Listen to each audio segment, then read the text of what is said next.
Destroy them.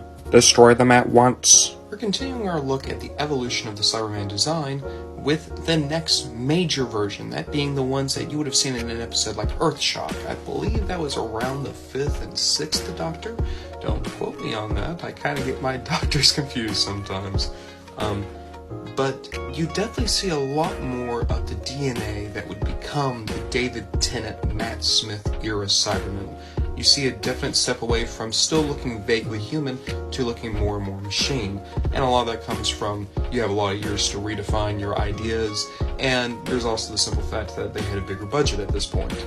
Moreover, this was around the time they realized the Cybermen and the Daleks were very similar, so they had to do a huge course correction to make the Cybermen a little bit more unique, focusing more on their hive mind and need to assimilate, whereas the Daleks, of course, are fascists and need to destroy everything.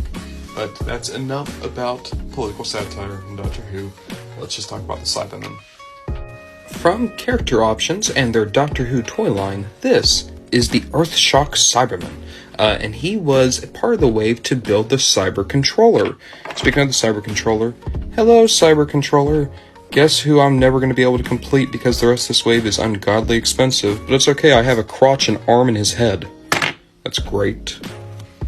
Take a closer look, and it's still not as sleek or as futuristic as the new era of the Doctor would make the Cybermen, but you definitely see a lot more of the pieces coming together. You have the handles, the bulkier head, the absence of any type of flesh, and also just the fact that it looks a lot more robotic and metallic. Now, granted, it is pretty clear that this is still just a guy in a suit, but that's what the Cybermen are. They literally are just the few remaining parts of a human being stuffed into a metallic robot suit to try to keep them, well, alive and intact. Even though I do think this design overall is an improvement, I actually dislike how the head came out. Now, the toy captured it perfectly, I'm just talking about the design here.